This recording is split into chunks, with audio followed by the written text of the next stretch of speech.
Testing, 1, 2, 3. Testing, 1, 2, 3.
Marcus Speaks.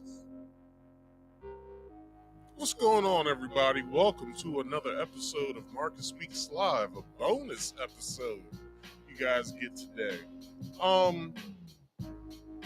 As usual, we're gonna go through a couple promotions and we're gonna get the show going. So, if you could, we're welcome to Marcus Speaks Live. Please like this video, share this video, comment in the live chat. Also, please subscribe if you are new here, and hit that bell icon to also get all of my notifications once I go live. Every Friday, I do this here podcast. I'm doing it on Saturday for some reason. I don't know why. But on Fridays, usually I do this here podcast at 8 p.m. Eastern Standard Time. Also, Saturdays like today at 2:30 p.m. I do my game stream show, Marcus Speaks Play. So if you wanna see any of these shows or catch me or whatever, hey, if you go to my channel, the times are set right there. Have fun.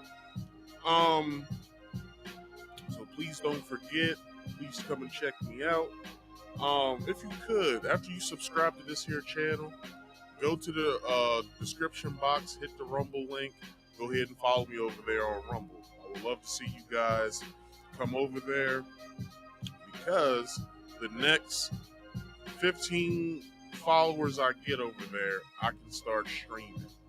So once I get those 15 subscribers, you guys can, when I do this here show, if we get spicy with the topic, we want to dive deep into it, well, YouTube probably won't allow us to do that. So we can just go ahead and go on over to Rumble, and everything will be everything over there. If you want to come up and talk to me, you can. All you got to do is hit the link that is pinned in the live chat, or you can call in with the call-in number, which I don't have up, which I should go ahead and do that now. I don't know why I keep forgetting to do that. So yeah, you guys can call in with the call-in number at 302-283-9791. I repeat, 302-283-9791. All right? So, with this comes rules. Hope you didn't think that, I run a ghetto podcast like some of those other fucks do. No. If you come up here, you're going to speak. You have to follow the rules. Look, I'm not going to stop you from saying whatever you want to say, but I will stop you if you are antagonizing someone else, if you are saying something that shouldn't be said here on YouTube, or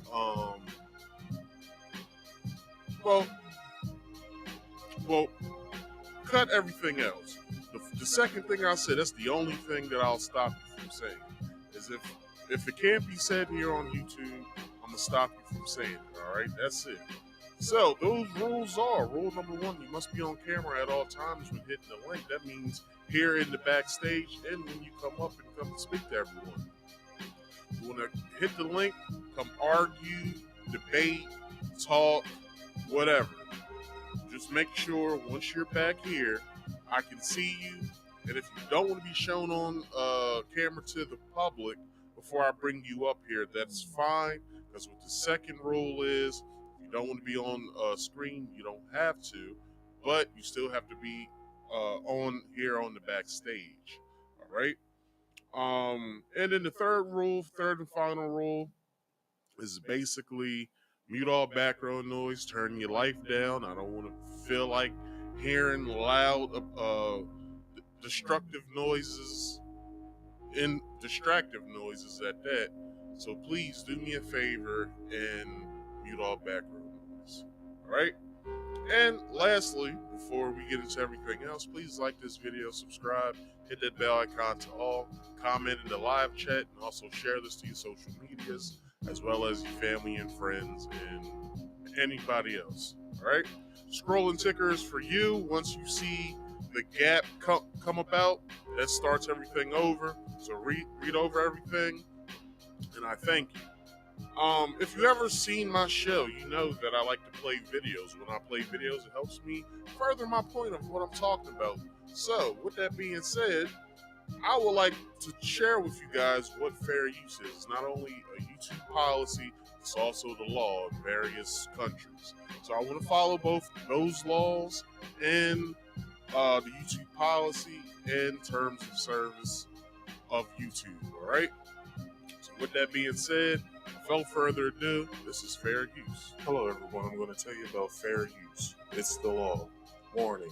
Federal law allows citizens to reproduce, distribute, or exhibit portions of copyright motion pictures, videotapes, or video discs under certain circumstances without authorization.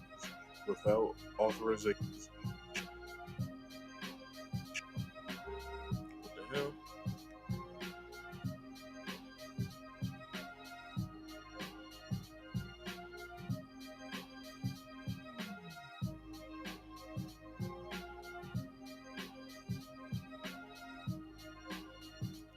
All right, forget it. For some reason, it's not working, so I will just basically say the last part. This is called fair use and is allowed for purposes of criticism, news reporting, teaching, and parody that doesn't infringe of copyright under 17 USC 107. All right, that's fair use, everybody. All right. Let me show that picture so YouTube doesn't think I'm bullshitting. So that's fair use, everybody. All right. Now.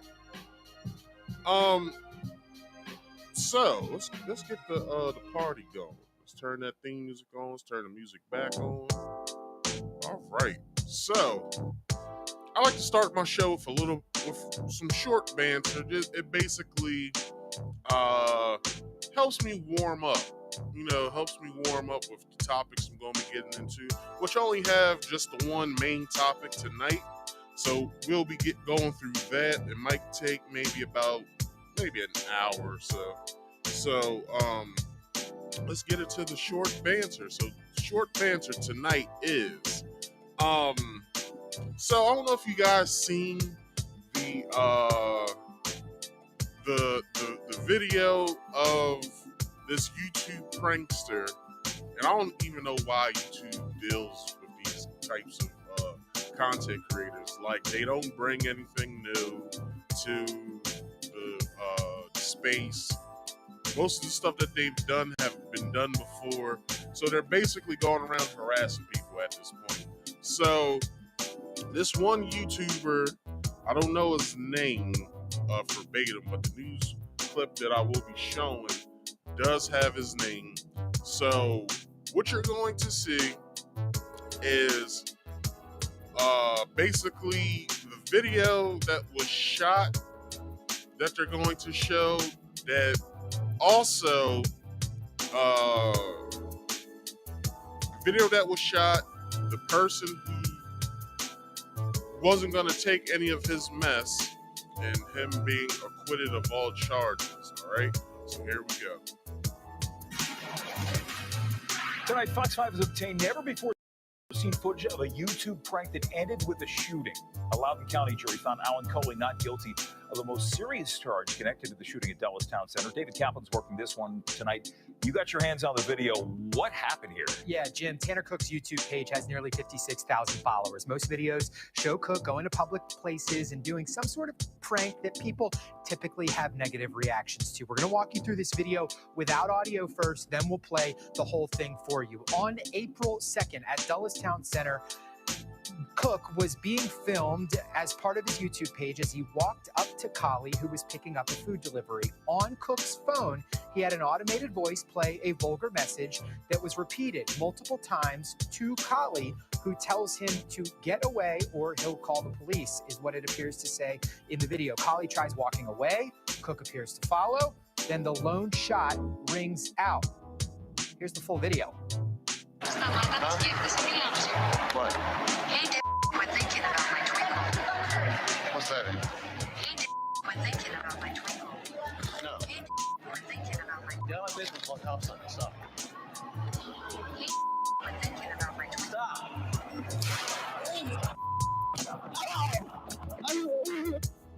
Collie did have a concealed carry permit. Cook has recovered. Collie was found guilty of discharging a firearm in a public place. Again, not guilty on some of the wounding-related charges. His attorneys, Collie's, getting a hearing next month, arguing that the verdict should be thrown out on the discharge in public since it was self-defense. Today, the Loudoun County Commonwealth's attorney says the force used by Collie, they believe, did not match the threat he faced. Cook's father, Jeremy, agreed with that, but disagreed with some parts of how the Commonwealth's attorney prosecuted its case.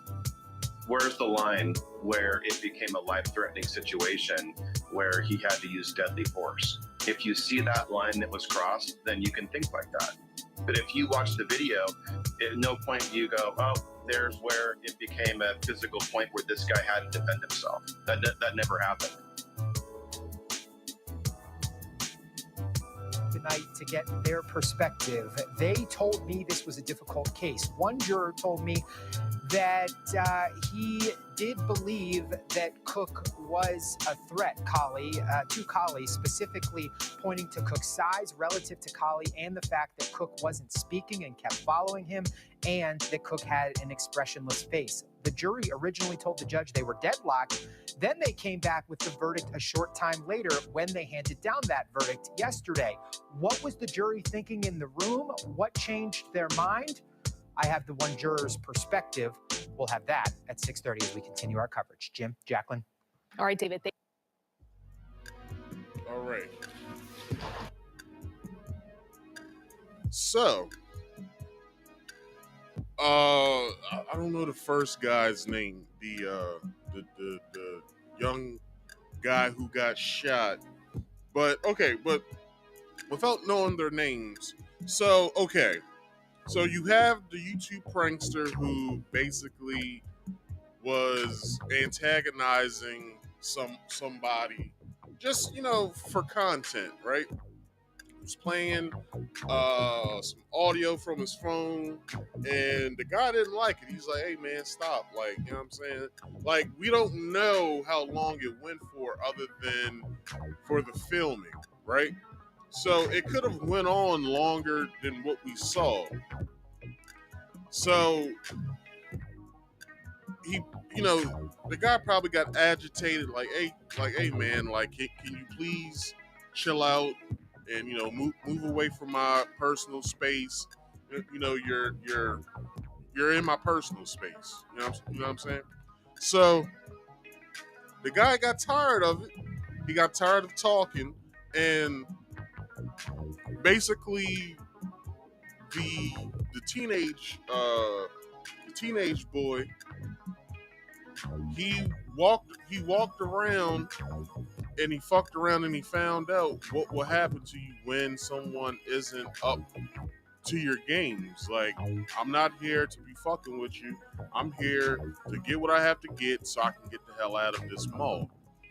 I don't know if the guy is, the guy who shot the teenage guy. So I'll say the man, and then I'll say the boy, just so I can have reference to what I'm talking about. So I don't know if the man has like mental issues or anything, or he was a combatant at war or whatever. I don't know. So so you can see he does have firearms, excuse me, to protect himself. So he basically said, fuck it, I'm tired of this shit. Pulls out his firearm and shoots the guy. Shoots the boy, because, I can understand, and I hope this never happens to me, where I have to tell somebody numerous times, like, chill out, like, get away from me. Like, I don't feel as though that I should be in that type of situation. I hope I'm never in that type of situation, because I will probably do the same thing that the man did. I will probably shoot somebody, because it's like, come on, yo, like, I'm in the food court, I'm trying to get something to eat, I'm trying to leave, or whatever, or I'm probably trying to get back to work, so, but you're bothering me, and it's like, I didn't ask you to do this. Like, why are you bothering me, you know? So, with that being said, he pulls out his gun and he shoots him. I don't have an issue with that because when someone is in your personal space, when someone is messing with you and you don't want to be messed with, I don't see where there isn't a like, what other option would you have? Like, obviously talking isn't working. So if talking isn't working and you trying to reason with this person isn't working, what other options do you have? You can walk away, but then it just looks like when the guy wanted to walk away, the boy wanted to follow him. So it's like, what other option? He exhausted all of his options except for one. So he used the one that he knew would help, and he gets charged for it. But although he got acquitted of his charges, I believe, except for one for discharging a firearm in a public area. But his lawyers want to get that, either reduced down or just knocked off completely, because it's like he didn't do that just to do it. He did it to protect himself because he didn't know what those two boys were up to. So, he just got a motherfucker up off of him. That's about it. So, and then I don't know if the other person that was on screen was the boy's lawyer or his father, but for him basically to try to spell out like this was wrong, it should have never happened. Why are we expunging him of shooting someone, blah blah blah? It's like, I don't think the lawyer understands, for the simple fact that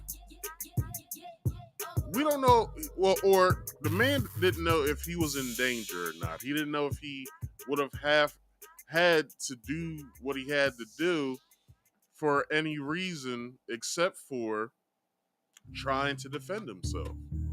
So the lawyer or father, I don't know who the guy might be, but whatever. We don't know, like, what, I don't know, like, what, he personally is thinking, I guess, either for his defense or, just as a father, like, why did my son, he didn't say any of those words, so it probably was his lawyer. It's like, I know for your defense, you're basically trying to say, like, yeah, like, that was wrong for him to do that. He should be, he should have the book thrown at him. Anybody else could have been in danger or whatever. What if he would have hit someone else? What if the bullet would have went through a wall and shot and hit somebody else? Like, although none of that happened, but for the simple fact that, the two boys were just so antagonizing to this other person. It's like, why? Like, you don't have anything better else to do with your time other than to fuck with people. They never showed I don't know if they did. If they did, I wasn't really paying attention all that much. But the boy, when going to the man's trial, after it was all said and done, because he was laid up, and you guys seen the footage of him being laid up, basically, it was a screenshot or whatever. He or not a screenshot, it was a photograph of him in the I guess ICU maybe or whatever. And that's basically that's the prankster who got shot. But let's look at all the other pranksters who have done this and has lost their lives. Like, just earlier this year, if not last year, a prankster got shot because he thought he could fuck with somebody at a Walmart, and he basically got lit the fuck up and died. So, just like this situation, if anything that type of content it's cool and whatever. Hey, do what you got to do to make your money if you're monetized on YouTube. But just know you're gonna run into somebody who doesn't want to play with you. So if you want to act like that and act stupid and stuff like that, hey, do what you got to do, man. But just know it will be consequences and repercussions for your actions. Just know that. All right, everybody, that concludes the banter portion. Let's move into our main topic, or our only topic of the night. So, the main topic of the week, or really it was supposed to be last week, but the main topic overview is Keefe D arrested in the murder of Tupac Shakur. So, recently, 2 weeks ago, or a week ago, I believe I don't know if it was the FBI or if it was the Las Vegas police department that caught hold of some, or maybe they've been tailing this guy or whatever. He's done multiple interviews, so I've heard that him doing these interviews, they couldn't get him on that because I guess they wouldn't be admissible in court. So I hope I said that word right. Is it admissible or submissible? I can't remember. I believe it's admissible. So they couldn't bring these. They couldn't bring these interviews because he's done countless interviews with vladtv. He's done countless interviews with Art of Dialogue and countless others. He's also was in a documentary, and they couldn't get him on any of that. And he, in some of his interviews, he basically states that, yeah, I had something to do with Tupac being killed. And with him saying that, it caught the eye of law enforcement.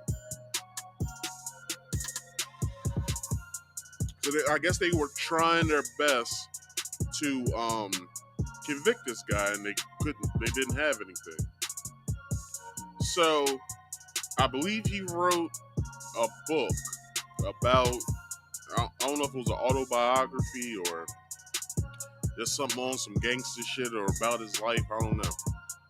And he puts in there that he was one of the people who were involved in the shooting of Tupac.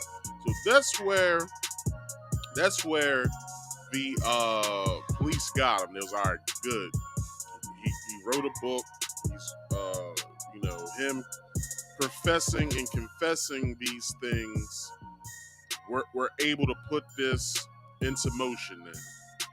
So I guess he was walking the streets one day and they called him. They got him. So I'm about to play a video of him coming into court for his hearing, and this is what it entailed. The record reflects that Mr. Davis is present in custody. Mr. Giacomo and Mr. Bilal are here on behalf of the state. Mr. Davis, sir, have you retained counsel to represent you in this case? Yes, ma'am. We will continue to ask for a no bail setting because we believe under Nevada law and the evidence in this case that the proof is evident and the presumption is great that he will be convicted of first-degree murder, and that allows us to ask for a no bail setting. Well, he's no different than any other defendant. I mean, we had a feeling this day was coming in the recent history based upon some of the events that have occurred in the last few years and few months. I like to see the person in person because on these cases, it's usually me that makes the ultimate decision on how to proceed. So I like to look at a person who's being charged with a crime in such a high-profile case. I like to look at their mannerisms. I like to look at their demeanor. I like to listen to them and kind of get a feel for their attitude. Well, it's a cold case. It's been lingering for 27 years, but I felt there was sufficient legally admissible evidence to move forward. That's why we presented it to a grand jury. The grand jury agreed that there was probable cause to return an indictment. But this case is like no other case. In a court of law, we have to present sufficient legal evidence to hopefully prove his guilt beyond a reasonable doubt. Any case that's 27 years old sometimes presents some challenges, but we feel very confident that the criminal justice system will work in this case. Yeah, I feel like it is a continuance of this new period where there appears to be some accountability. There really wasn't there wasn't no surprises. I thought they might mention what they were going to do about bond, but yeah, this is going to be a long process. We're going to see what's going to happen. It's really at the beginning, and I'm just braced for whatever's next. Correct. I feel law enforcement hasn't cared for a long time, and we are young black men. This whole case is young black men. So young black men often deal with delayed justice because we are often viewed as the criminals. So justice has been delayed for quite some time in spite of all the eyes, all the attention, despite the celebrity of my brother, despite the, the city where it happened, where a lot of pedestrians are walking all the time, a lot of security, a lot of high rollers, a lot of wealthy people are there. So it's hard to believe that there's not more security information on the case. Well, it sucks. The whole affair sucks. The fact that this indictment came down is a little hope, but we want justice for Pac. And that's the long and short of it. I'm just waiting to see what happens. Like I said, everything is curious. You got all types of police departments, law enforcement, the feds were involved in a portion of it. Wait to see how it all turns out. All right. You know what I'm saying? That's how we. That's for something else. I gotta find the. All right, so let me find the where I have to put it at, and then we can start the article that I have for you guys today. So 50, was it 53, 55, 53.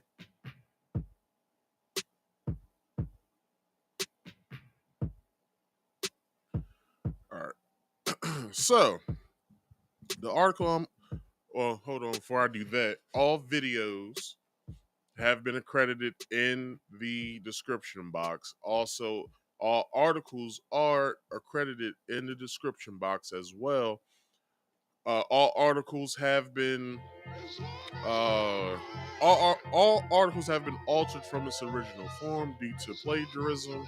Although I'm just reading these articles, I had to fix some of these articles. So all articles and all videos are accredited in the description box. All right. So I got this I got this article from Vulture. So the title that I gave it was Everything Keefe D has said about Tupac's murder. So here we go.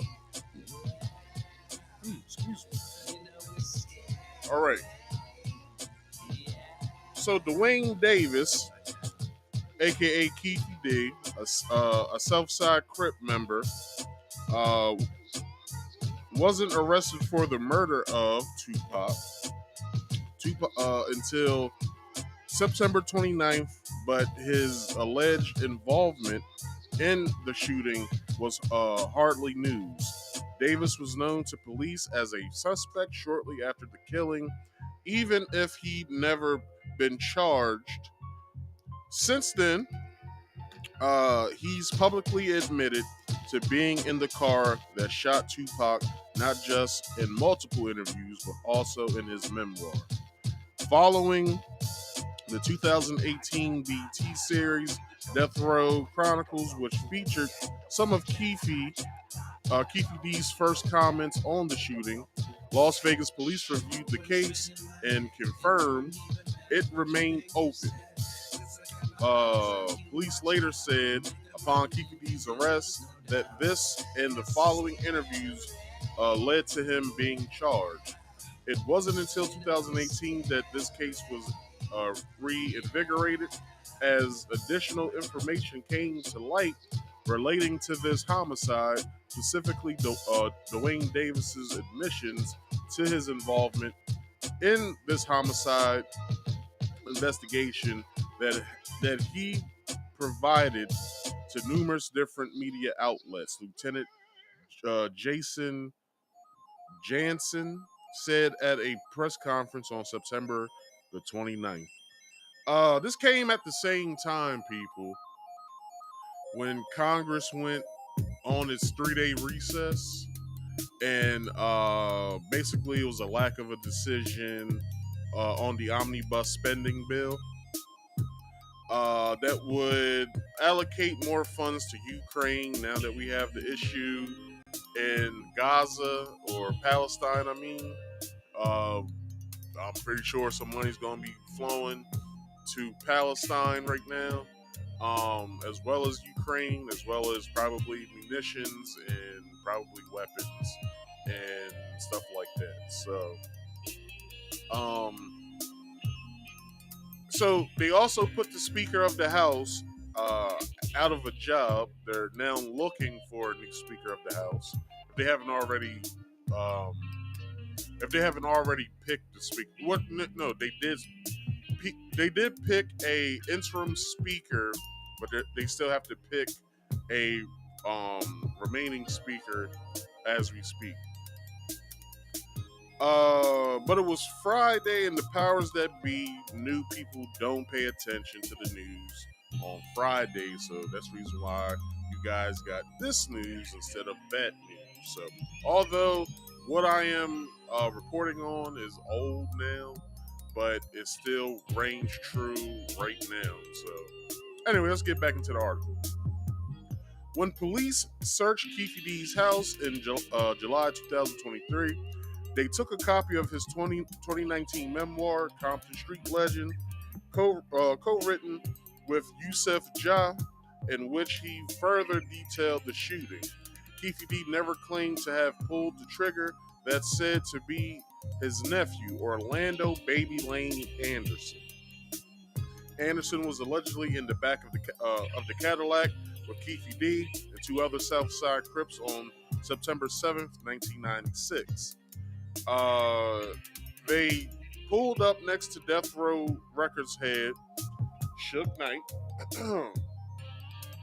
and let's see, and Tupac in a BMW when shots were fired.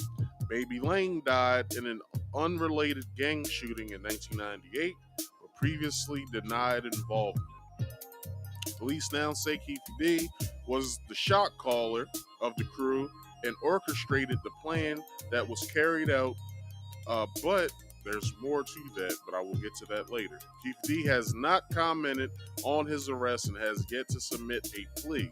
Below is everything he's previously said about Tupac's killing. All right, so we got more. So here we go. So I split. So we got the main part of it, what I just read. So everything else is in sections. So section 1, section 2, section 3. I believe I have a section 4, maybe not. But section 1 is police confession. In 2008, Keefe D initially discussed his role in the shooting with the Los Angeles police to secure immunity in a PCP ring case. His confession became public knowledge in Greg Kading's,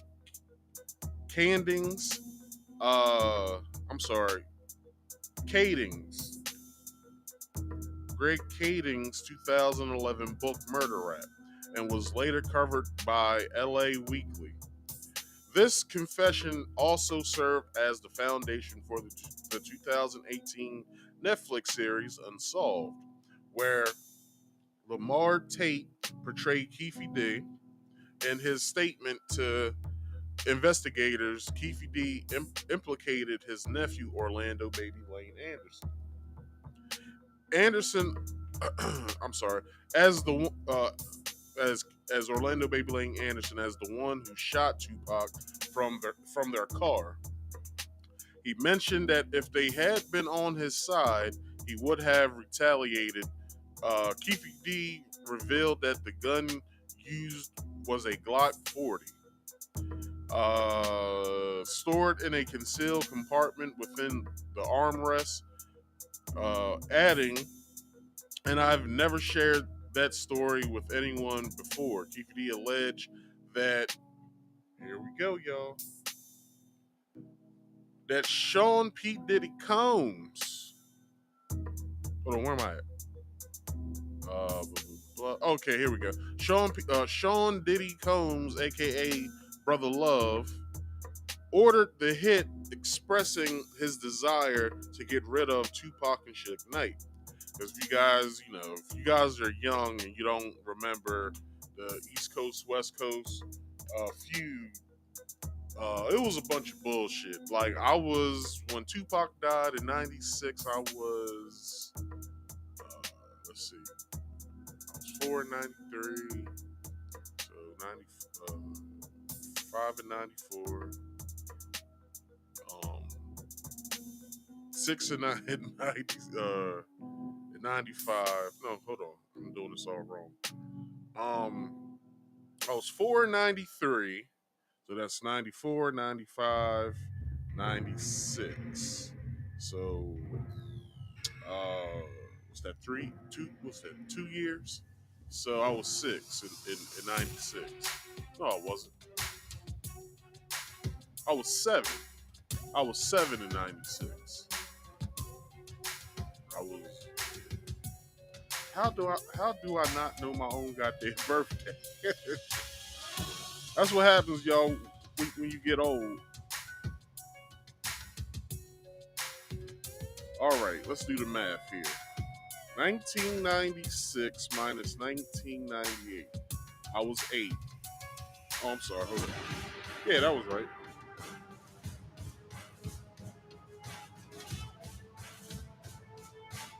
Yeah, I was 8 when Tupac died.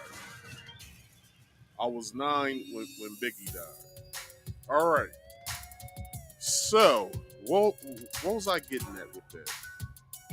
Okay, if you guys, I was 8 in '96 when the whole East Coast West Coast thing was really coming to a head. Like, when it sparked in '95. In '95, Eazy-E died from AIDS.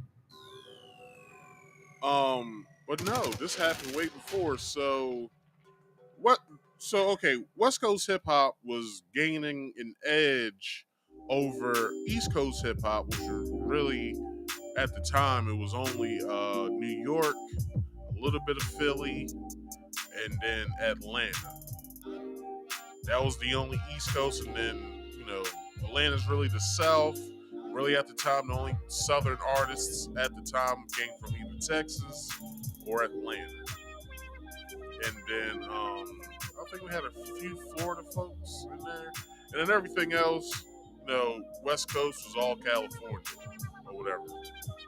So West Coast rap, more so with Death Row Records, they were basically etching their spot into the hip hop scene. So, with beats by Dre and not the headphones. With beats by Dre and lyrical contents coming from, and also beats by DJ Quick and Daz and who else? Beat makers in the West and various other beat makers at the time. They were really having a chokehold on the hip hop scene. So Biggie comes out in 93, 94, I believe. I think it was 93 Biggie came in. Biggie comes out 93. So he's basically pulling for the East Coast at this time. And he's doing it well. He's doing it so well that everybody's happy with him. So this is what started the feud between, well, not really, but this is what started the feud between Diddy and Suge Knight. So Suge didn't like P. Diddy, and Diddy kind of really kind of didn't like Suge, but at a point in time, all of these people that I'll be speaking about, as far as in the entertainment, they were all friends. Because y'all got to remember, at the time, in 90, let's say when Biggie's album came out, in 93, there was like a handful of rappers. Probably, like, I'm pretty sure my sister and my brother and my older sister and my older brother and my older cousins at the time had everybody's album, because there was only like 20 rappers at the time, something like that. All with the 80s rappers who kind of was able to come into the 90s and have a good career, such as LL Cool J. And then you had the 90s rappers who came, such as like Wu-Tang and Redman and Biggie, Nas. I'm missing on some people right now. But anyway, so during this feud or whatever, because people got shook up in 95 when Eazy-E died, right? Like, everybody didn't know how to feel. Like, yo, like did somebody give him AIDS, or was he gay, or you know what I'm saying, or was he just fucking with a dirty bitch or whatever? No one knew. And then 96 came around when, and you gotta remember, Biggie and Tupac were friends before they became enemies. So wasn't until when Pac got, okay, so let's run that down. So Pac had caught a grape case. Take off the G, everybody. He had caught a grape case in New York in 94, I think it was. And this is right after, no, this is before he got shot at Quad Studios in New York. This is where Quad Studios, basically, at the time when he was going to Quad Studios, he was going to record a couple verses for, I forgot the artist who he was meeting. Unbeknownst to him, Bad Boy was in the next floor up. So I believe C saw Pop from the window, yelled out the window, "Yo, Pac, it's us, it's Bad Boy, we upstairs." He's like, "All right, I'm coming up." So when he goes to the elevators, three shady dudes that are in the lobby waiting for whomever. So those guys shoot Pac. I believe they shoot the person that Pac was with as well. And Pac got hit 5 times. Once in his head, once around his dick area, and I think once in his thigh and his hand. I think his left hand, and I forgot where the other shot was. So Big, he gets the strap. He comes downstairs. He's met with guns drawn by police. So him and Diddy explain the case. Say, hey, we're upstairs in the studio recording some music or whatever. I own a record label, a national record label, whatever. This is my artist, Biggie, whatever, blah, blah, blah. So they didn't catch any of the fires. But Tupac being so confused of what happened and him being from New York, he thought that somebody was out to get him. And the only people that he could blame was the people around him, and that was Biggie and Puff and everybody on Bad Boy. So he goes to jail or whatever, and he spends, I think it's like a year or so, year and a half or so in jail. Suge Knight meets with him like, hey, we want to sign you to death row. We think you'd be a good fit. You know about what's going on between you and Biggie. I can help you with that. So if you want to sign, go ahead and sign. And when you get out, I'll come scoop you, and then we can start recording some music. So Pac was broke. He didn't have any money. You know what I'm saying? Like, he was dealing with the case prior, so he didn't have any other choice. So he goes to I don't even know why I still got this picture up. He goes to California, to LA, and starts recording some music when he gets out. And some of the stuff is some beef music towards Biggie and Bad Boy. So with that being said, this is what sparks the East Coast West Coast beef, right? So Diddy wasn't trying to have he was Puffy at the time. Puffy wasn't trying to have Biggie retaliate in any sort of way, but Biggie had already recorded Who Shot You, right? So in the movie, if you guys ever seen the movie, I'm pretty sure it didn't happen like that. But in the movie, everybody at the venue that he was at performing, everybody didn't want to hear none of his records. They like, nah, fuck that. What you got for Pac? Blah blah blah blah. Whatever. Right? I believe I believe E40 also had beef with Biggie around that time as well, due to E40 saying that Biggie stole his style or something like that. I don't know, but so. In the movie, Biggie's like, fuck that, I might as well do it anyway since everybody's wanting me to do it. So he performs the Who Shot You song.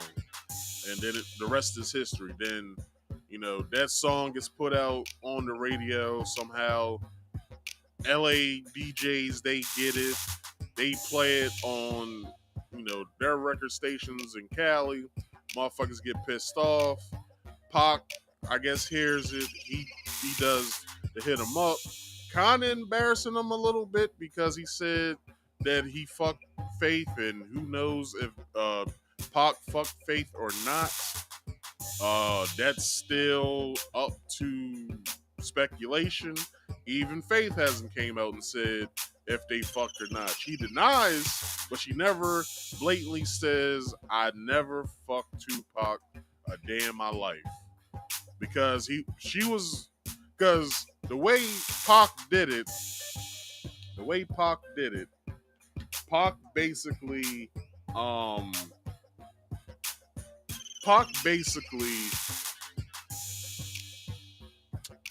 can I put this? Pac basically used Faith to get at Biggie.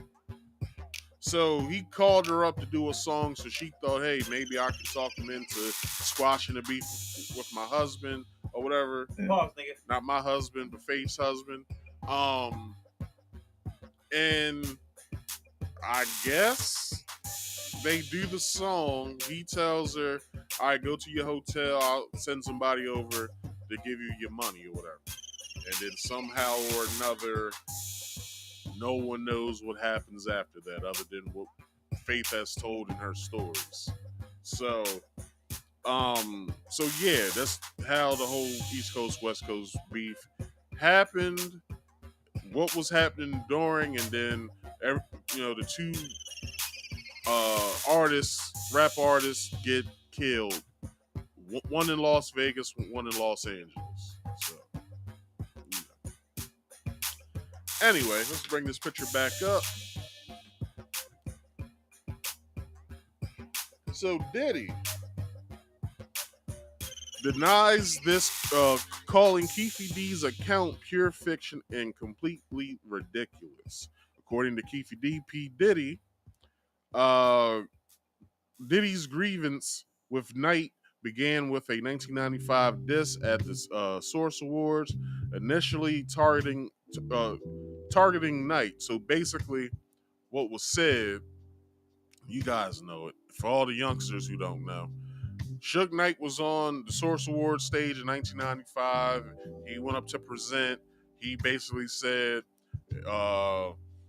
if you don't want your executive producer all in your videos, dancing, or whatever, come to Death Row. And then, he left.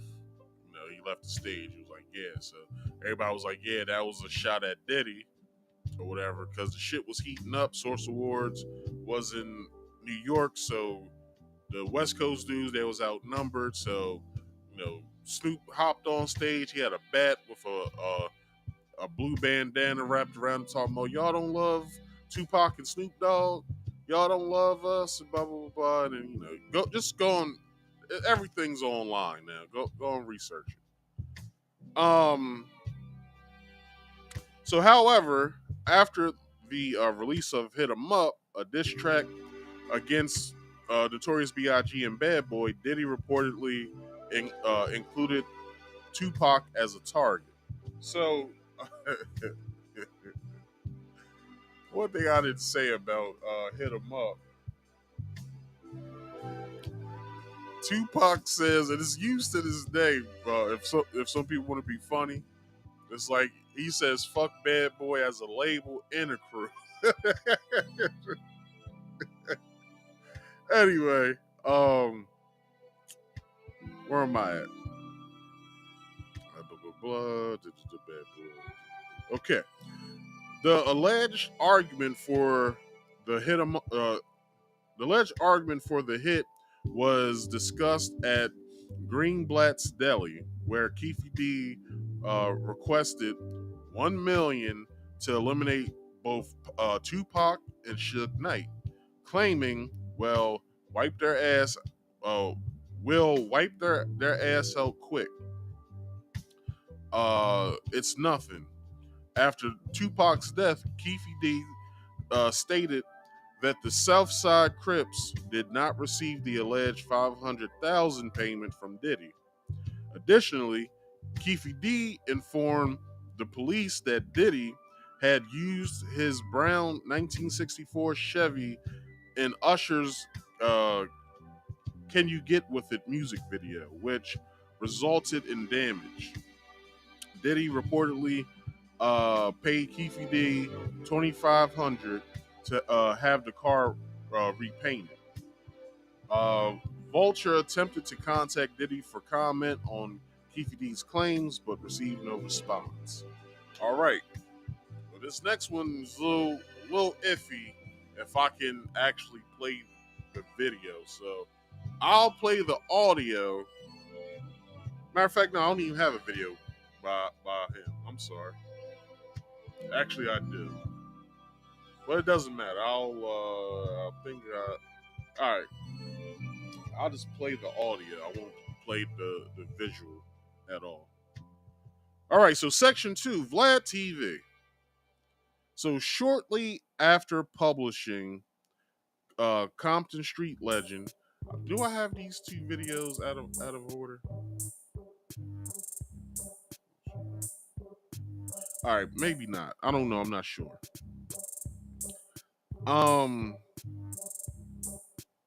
Matter of fact, I do have them out of order.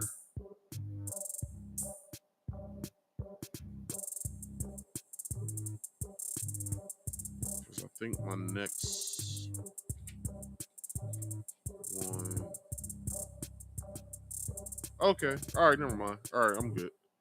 All right. So, Section 2, vladtv. Shortly after publishing Compton Street Legend, Keefe D spoke about his life in the Tupac shooting with famed YouTube media mogul, I guess, DJ Vlad. He didn't expand on many of the book's details, often responding with some version of "let them read about it."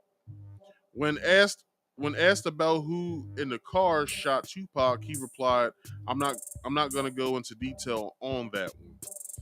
Keep the streets, homie." When Vlad read a passage about the moment the shooting began, Keefe D said basically, yeah. All right. So, which I did have this at a sync, maybe, but I'm about to play a video. It has nothing to do with what I just read, but I'm about to show it to you. So let me set this up. So this is from the It Is What It Is podcast, sports podcast. And this is Mace and Cameron having a, they having fun, talking about what they talk about, but they bring in their news guy, and the news guy basically brings up some news that both of Mace and Cameron are they know about or whatever, and Mace gives his take. What was your top trash 5 moments of the week? My top 5 trash moments of the week, I'm gonna start it out with no other. Damn! Keefe D. Keefe D. Call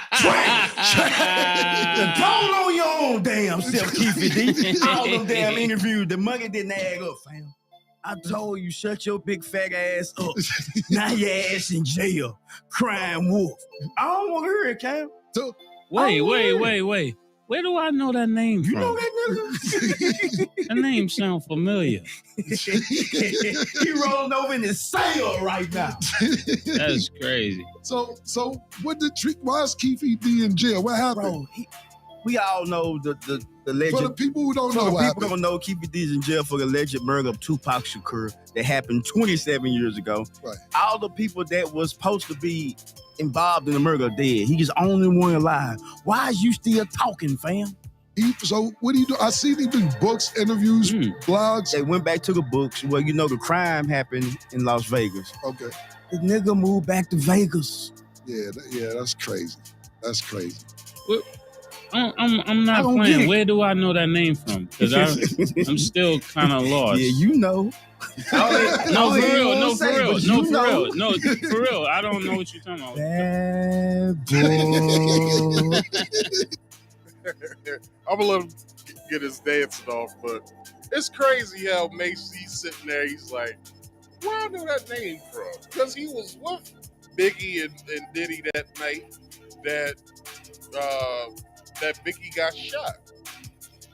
So I'm pretty sure Mace was around when all that was going down, when either, if allegedly,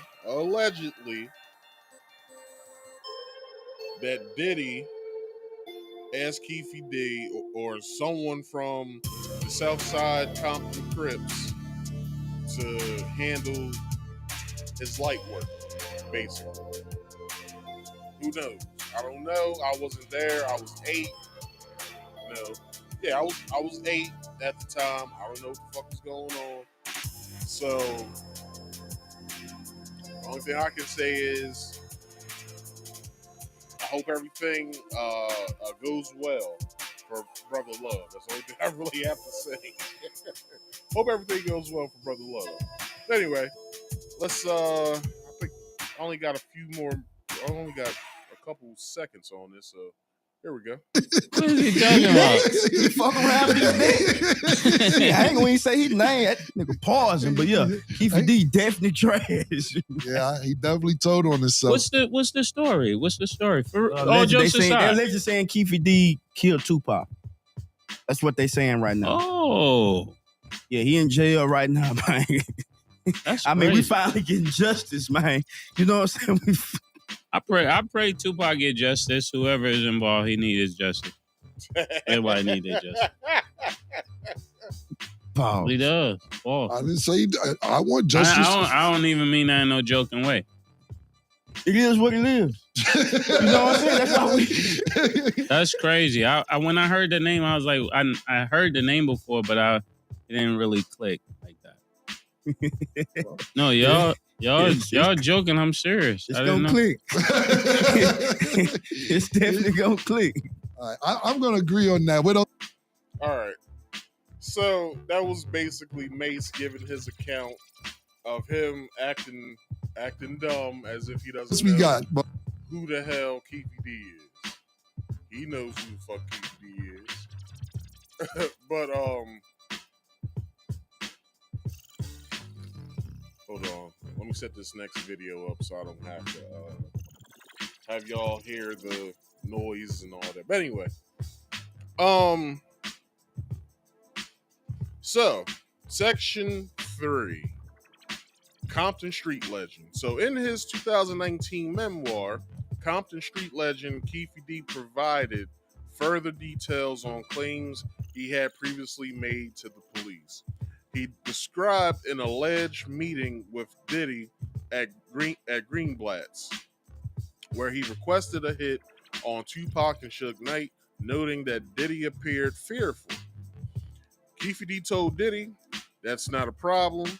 He also stated that Tupac's hit him up had angered the Southside Crip due to offense remarks about Bad Boy. Basically, in the song, Tupac says, fuck Bad Boy and anybody else who's down with him. So Keefe D and them was down with him. So Keefe D, some of the Southside Compton Crips took offense to it. So they was like, we getting at that nigga. All right. The Southside Crips had a tradition of attending Mike Tyson fights in Las Vegas.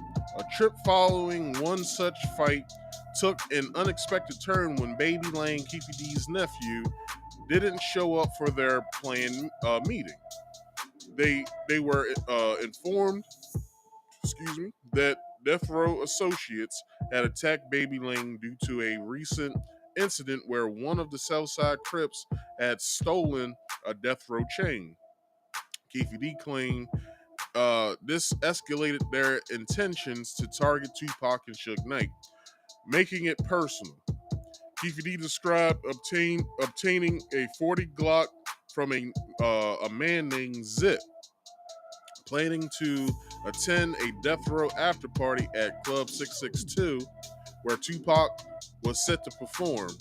Initially, he intended to confront Knight, but after an extended wait, Keefe D called off his crew, preventing potential violence. When they stopped to buy champagne, Keefe D moved to the Cadillac with Bubble Up, Freaky, and Baby Lane. Hold on, can I please stop there real fast? What is with all these stupid ass names? You got Bubble Up, Freaky, and Baby Lane. So I guess Bubble Up is a short-tempered gang member. Freaky is a freaky motherfucker. He'll fuck anything. And Baby Lane is just the baby of the crew, I guess. I don't know. Like, what the fuck? Anyway, placing the Glock in the back. He recounted seeing Tupac in a BMW, their car turned around, pulling up next to Tupac and Knight at a stoplight. According to Keefe D, Knight appeared terrified and Tupac reached for a gun, leading to gunfire. They drove off, even witnessing ambulance carrying Tupac and Knight. The group abandoned the Cadillac and celebrated as if nothing had happened. Those some fucking psychopaths. Anyway, Keefe D showed little remorse for the alleged killing, considering it a consequence of their actions.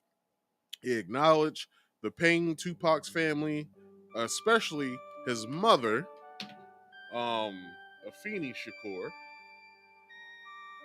Shakur, endured, but emphasized that Tupac, Suge Knight, and their associates had no business harming his nephew, Baby Lane. Okay, let's stop there. I got like 3 sentences left, but let's stop there. I can understand that whole notion of everything, like him retaliating out of the fact that his nephew got harmed by people in death row. It's a stupid decision, but I can understand why he did that. But killing somebody is a little off, like it's like off the cuff. Like I like meeting violence the way that violence was made, how it was done to someone else that I know. So basically, if somebody fights a friend of mine and we're going to get retaliation, then I expect for us to retaliate the same way that the harm came to my friend. Not killing somebody, but at the same time fighting them back fist to fist. So if knives get put in it, then you bring knives, chains, pipes, whatever. You bring whatever they're bringing. But when it comes to that sort of, I'm about to kill these niggas, it's like, hold up, what happened before? Like, did you fight this person and you lost and now you mad, or did they pull a gun out on you? Now, someone pulls a gun out on you, then I can understand you want to retaliate and bring a gun into it. Now, that's fine. But as far as what I know with this story, no one had a gun in the casino that the fight was at. So, since there was no, I think it was the MGM Grand they was at. So, since that wasn't happening, since that didn't happen, only Tupac walked up to dude, snatched the chain, as seen in the movie, snatched the dude's chain, and then they, everybody got into it and they fought and everybody walked off. Like, why didn't y'all at least shoot the tires though so they couldn't go nowhere? So y'all can then wail on them niggas. Like, if y'all had to pull out a knife and stab a motherfucker a few times, I understand that part, but it's still stupid at the end of the day. Like, I'm not understanding any of this right now. Although it's like 27 years ago, but at the same time, I don't understand this shit. Like, it makes no sense. Anyway, finishing off, he suggested that Tupac and Suge should have been more cautious as they were aware of the dangers associated with Southside Crips. Keefe D reviewed Tupac as an inexperienced participant in a dangerous game, ultimately falling victim to circumstances beyond his control. So, in other words, you around here doing gangster shit, well, we're gonna have to meet you with some gangster shit, is basically what Keefe D's talking about. So, my whole thing with that is, let me bring the picture back up, that Keefe D Keefe D is now in jail for his involvement in the murder of Tupac, right? So since that's the case, and he's now being locked up for this, off of just confessions, him basically being stupid, saying, yeah, I was in the car with the motherfuckers who shot Tupac. Yeah, it was the gun that I gave so-and-so, blah, blah, blah, blah. And it's like, you know, and then Vlad or whoever asked him, well, who was with you? Well, it was Bubble Up, Freaky, Baby Lane, Twist and Shout. It was a whole bunch of niggas there. We had Little Stomach Ache, Little Bigfoots. We had Heel Toe with us. They brothers, Big Little Foots and Heel Toe, they brothers.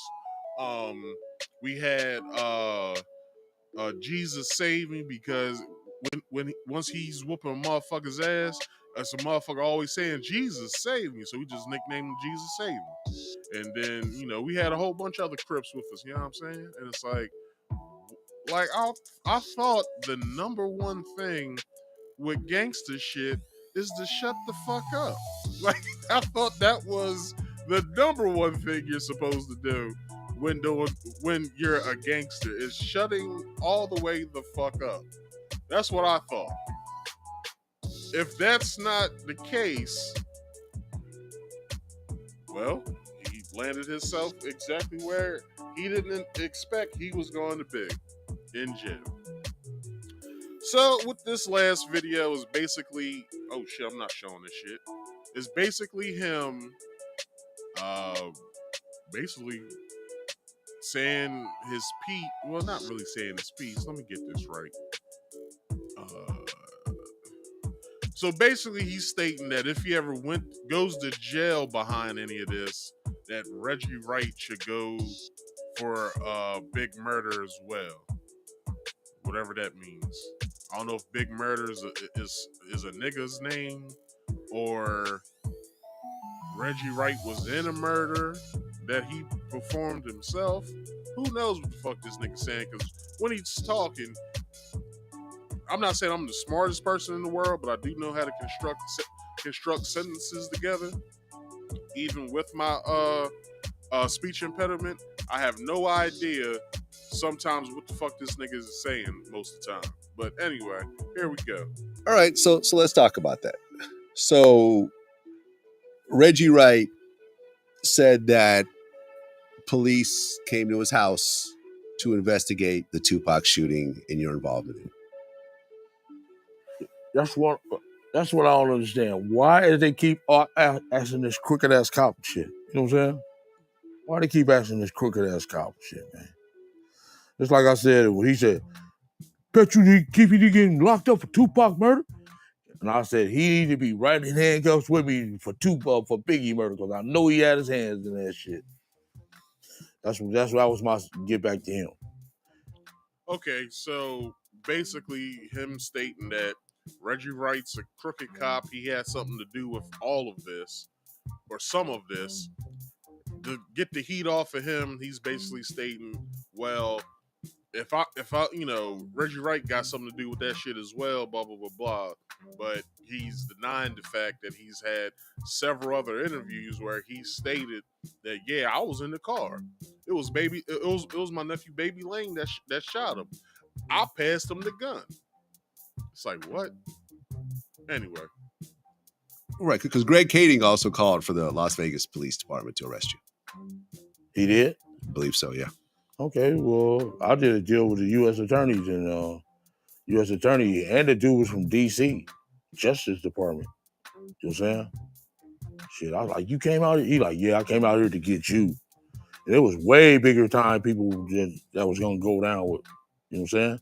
A lot of people was going to go down. If I wouldn't have said nothing, everybody, we'd have lost our whole community, lost all my homies. You know what I'm saying? Shit, they shredded the indictment. So I really did a lot of people a favor. They should be thanking me. You know what I'm saying? Well, Okay. So, I don't know if you guys just heard that, but that nigga just confessed, but he didn't actually confess.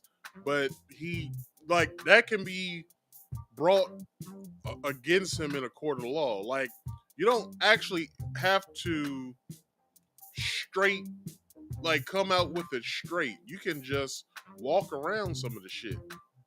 Unless they're trying to get you, like, let's say it's like a sting operation, and let's say that, like, they're doing a sting, like a drug sting operation, right? And let's say that they're trying to get somebody. So, you know, let's say that they're meeting the person somewhere to pay for the drugs. So they basically have to have them say, damn, is that all 36 keys? The person that they're buying it from, the drug dealer that they're doing the sting on, they have to say, yeah, that's all 34 keys right there. And then right there, they got them. It's like, okay, you just confessed that you have 36 keys in your trunk. So now, since we got that confession, the boys can roll in and get shit cracking. In Keefe D's defense, although he's vaguely saying everything, that still can be brought up against him if it can stick. Because this is a cold case, so since it's a cold case, they have to find some sort of legitimate way to get him indicted. So, or locked up at that. So, by him saying what he said, although they couldn't use these interviews as a way to convict him, good thing he thought about writing a book, because now they're like, okay, we got your ass now. So, you know, they gotta have an officer comb through the book, read every single page, get it deciphered, just in case he's using like street vernacular or whatever, or slang as we like to say it. And if so, then they have to decode what was read, see what they're saying, and then be like, okay, cool, we got his ass. And then, you know, the rest is history. He's locked up and boom. But anyway, let's keep going. I think what Greg Kading's point was that when, you know, he recorded you did the proffer agreement, all that can't be used against you. But if you choose to do interviews and talk about it again, that can be used against you. He the one did that crooked shit. You don't think that shit's crooked as a mother. We can get people killed behind that when he shit. released the footage? He had the fucking, man, proper deals, they don't record. You know what I'm really? saying? You know they That's don't record that shit, dude. Okay, I didn't know that. FBI don't record. He be set up there doing that illegal shit, dude. The hell if they don't? What the fuck he talking about? The FBI don't record. Oh, yes they do. What you think, that the table you sitting at when they're interrogating your ass isn't bugged? There's not a microphone underneath of the table listening to everything that you're saying? You a goddamn fool if you think that they're not recording when they're bringing suspects in. Although when the feds got you, they got you. Because they've been on you for a long fucking time. But they do need a confession out of your ass once they interrogate you. I believe so. Let's look that up. I need to be sure.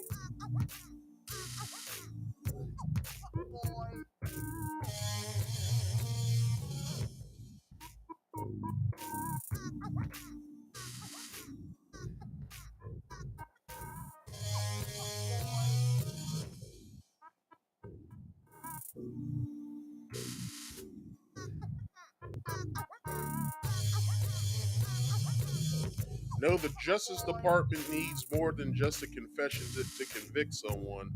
The general rule is that a confession alone is not enough for a conviction. This is known as the corpus delicti rule. The corpus delicti rule states that a prosecutor must prove the corpus delicti. I hope I'm saying that right.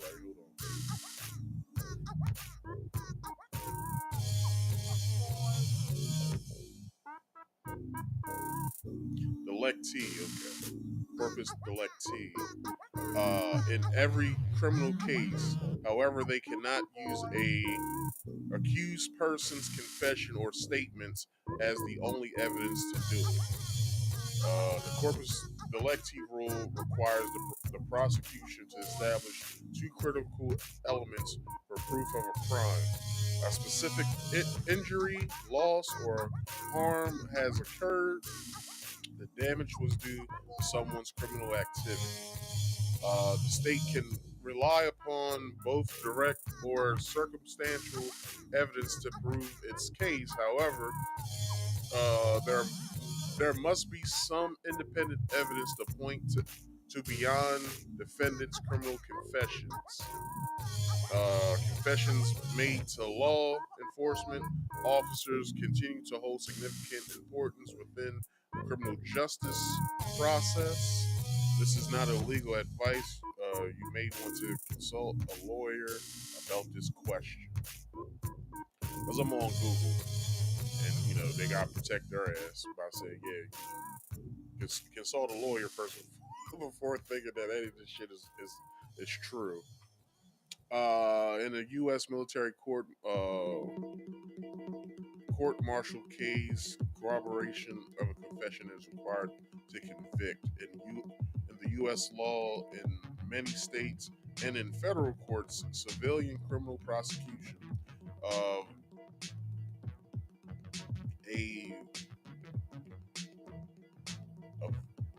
I don't know how to say that.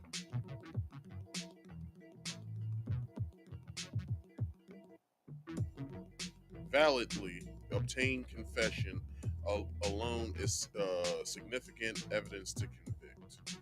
All right. Well, we got our answer. So let's continue with the video. That shit was illegal. I would have never said nothing if I knew he had a fucking thing in his pocket. That was supposed to be a fucking secret to the fucking, you know what I'm saying? Yeah. They even said sue his motherfucking ass. I mean, you're.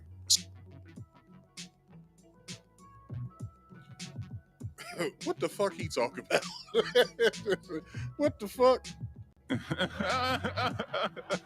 Bruh. Like, are you serious? I would never said nothing. That was supposed to be a secret. I would never said anything if I would have known he had a recorder in his pocket. Why? If it's a secret, why the fuck you saying anything anyway?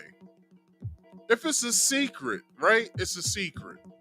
It's a secret that you possibly had involvement in killing Tupac, right? Why would you then say something about it to anybody? Hell, the three people that you were with are all dead.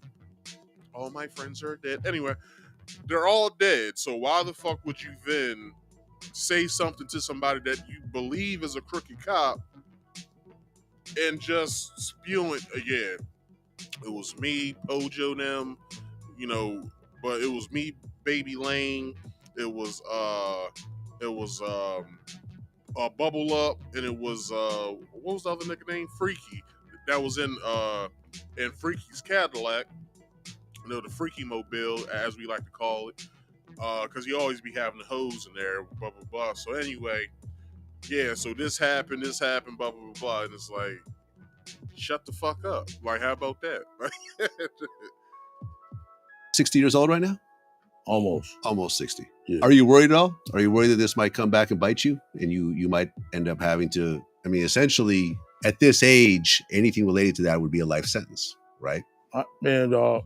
Whatever life got to offer me, I'm gonna handle it, dude. You know what I'm saying? I'm a God-fearing man. Whatever life gonna, you know what I'm saying, deal me, whatever cards I got dealt, I'm gonna handle it. I ain't gonna go up there and cut my wrist, hang myself, or nothing like that. If they want to come put me in jail for life, it's just something I got to do, dude. You know what I'm saying?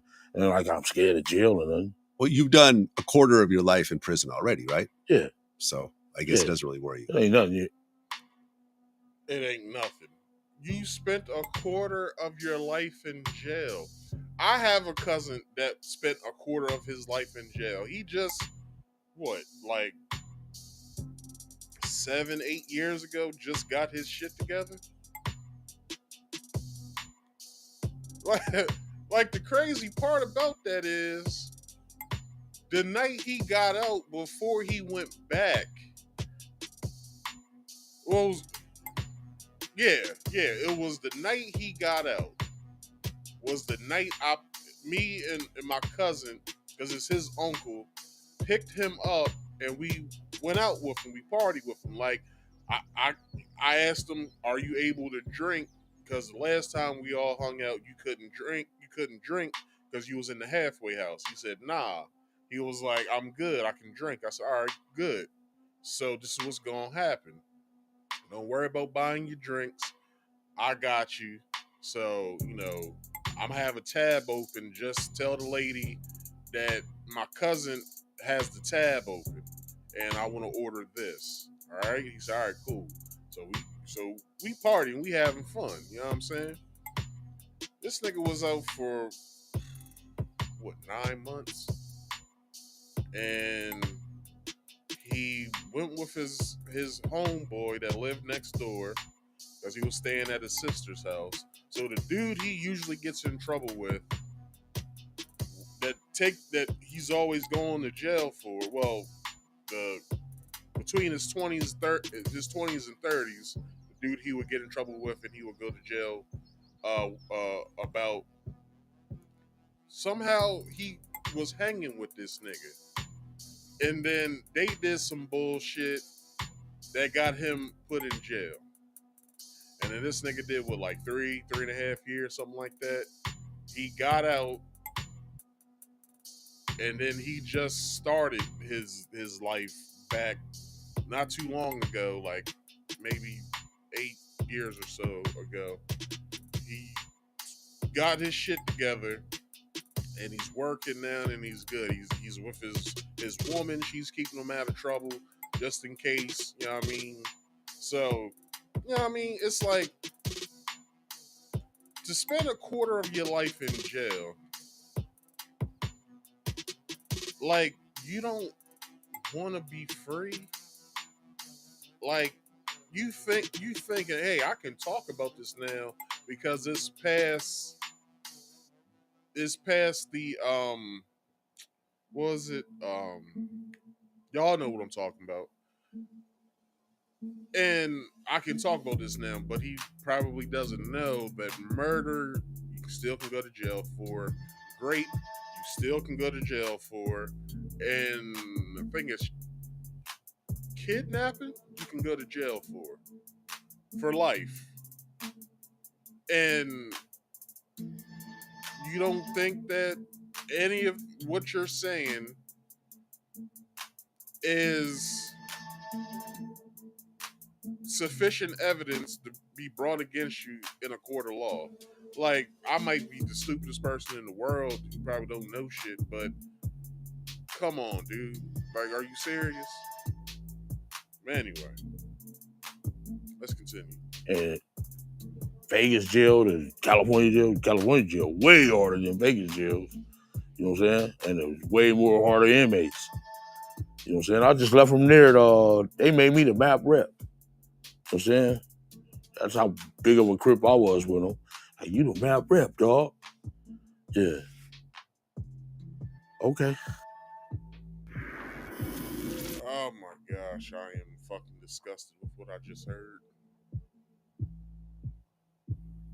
But anyway, everybody, that concludes today's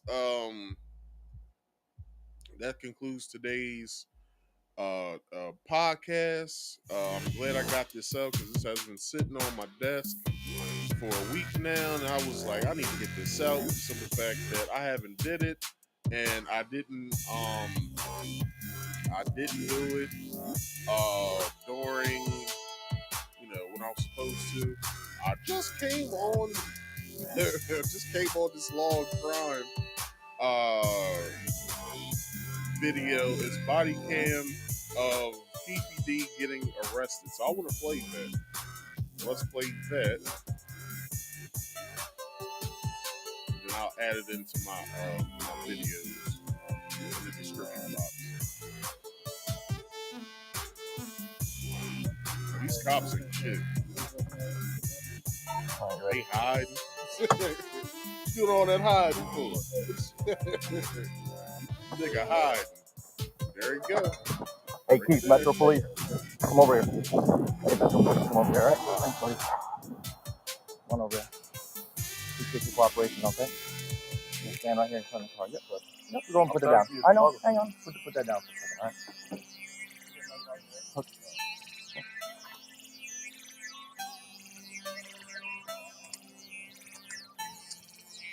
You have anything on you, sir?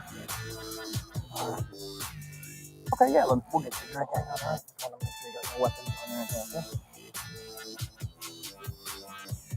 Separate the pizza.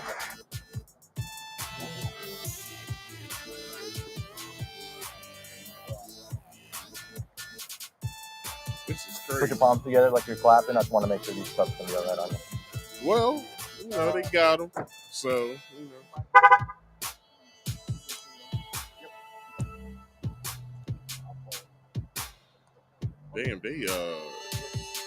Damn, what was they hiding behind cars and shit? You didn't see all them at first?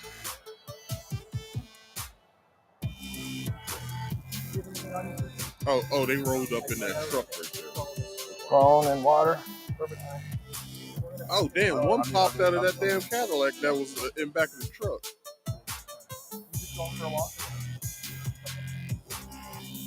Oh, that's crazy. Okay.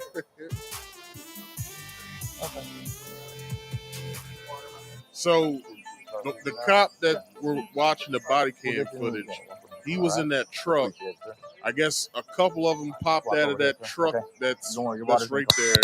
And then it's a Cadillac behind that tan truck that I guess another officer got out of. So he just walking down the street, just all, you know, just chilling, you know what I mean? Got his AirPods in, I'm fucking around.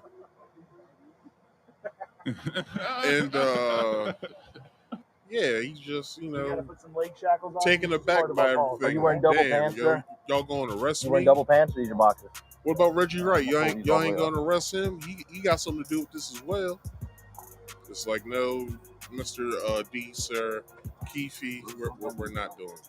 We're just going to take your ass to jail, and that's it. All right? Get your black ass in this car. Get your black ass in this car. I don't know how cops talk when they arrest motherfuckers. Shit, I turned myself in. All right, so go and have a seat right in here. I never got arrested. I'm going to help you out. Yep, just kind of put your butt up against there. Kick that foot up. You ready? I'm a pro, dude. Oh, you got it? All right. He's I'm a pro. He's I'm a pro. All right. For pictures. It was picture day that day when I turned myself in.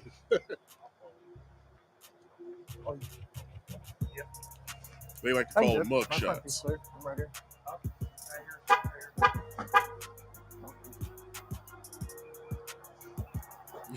He looking at the cop like, no. Oh, yeah, it was just phone and damn, where'd that white truck come from? We're gonna put you in the car. I need Oh, they must was just in the neighborhood just chilling. You just going for a walk or what? Damn, they got a detective. You like a morning walk every day? Or? We'll get you some water, my man. Yeah. That's why I don't trust all. Like, when you can't see into somebody's tent, I get the fuck away from that car, yo. I don't give a fuck, like, if it, like, any car that has presidential tent, I do not get by that damn car. Hold on before you put them in. I won't even get in a car that has blacked out tent like that.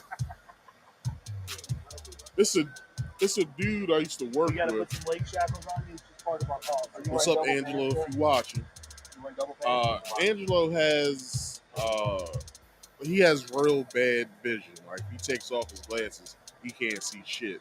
So to help him drive, he gets his windshield tinted and the rest of his car tinted like all black. Like, it's black the fuck out. Like, you can't even see in that motherfucker if you're like standing right in front of it and somebody's in there. Like, I remember I did that. I sat on his car, he rolled his window down and said, "Hey, yo, get the fuck off my car." I didn't even know he was in there. So Because it helped. I guess the 10 helps with his vision, but I was like, how the fuck do you drive it? He was like, I'll make a way. I was like, man, crazy. Thank you. No, we're done. Custody camera off. All right, that's it. Pretty sure they book them and all that other shit. But anyway, Yep. All right, turn this shit the fuck off. All right. So that was that. They arrested them. They was in the neighborhood, watching them take a nice stroll. But anyway, that's the end of today's episode. Hope you guys liked it. It's no use for me trying to get into a summary, but basically, the show summary is I just talked about this whole Keefe D situation and him confessing in multiple interviews that he is a person that had something to do with the murder of Tupac Shakur. So, like Tupac's brother Mopreem said, it's going to be a lot of legal shit with this. It's going to be a long ride. So let's just wait for what happens. Anyway, let's get this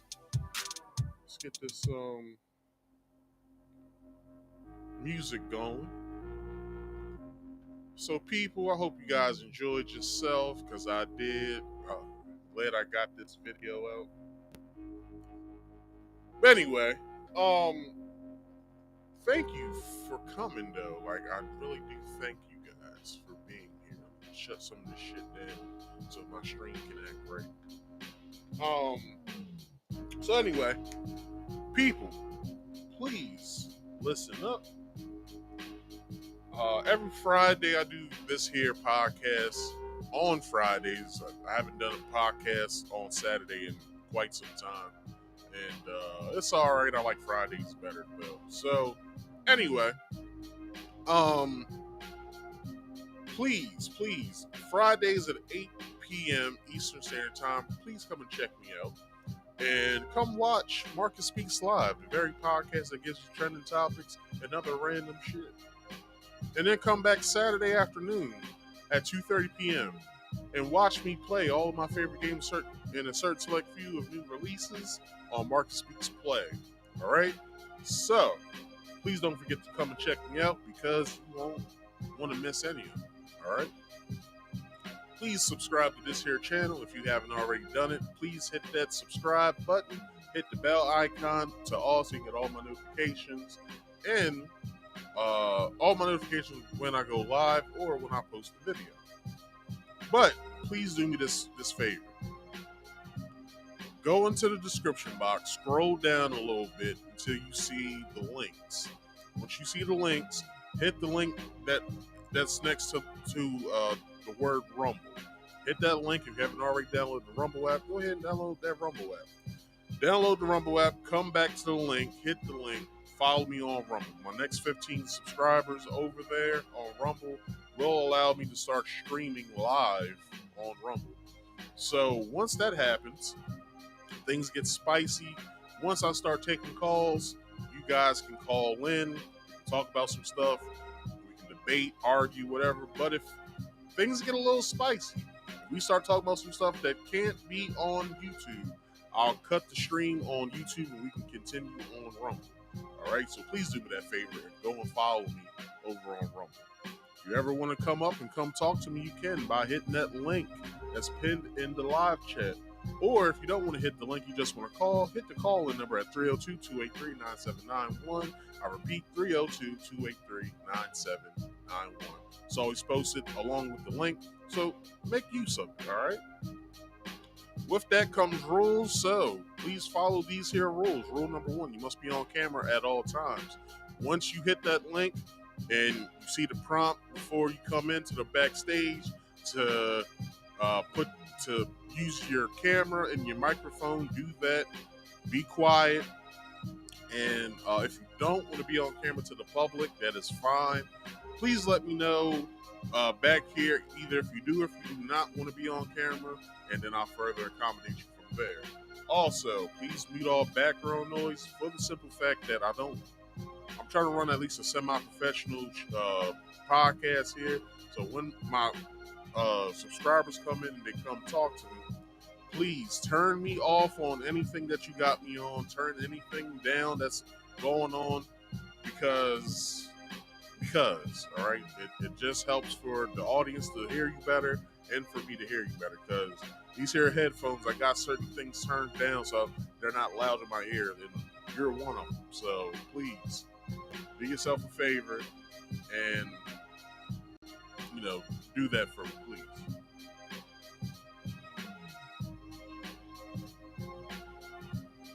Please like this video, subscribe, please subscribe, hit that bell icon, all comment in the comment section once this video is done, and share this to your social media and to your friends and family if you can.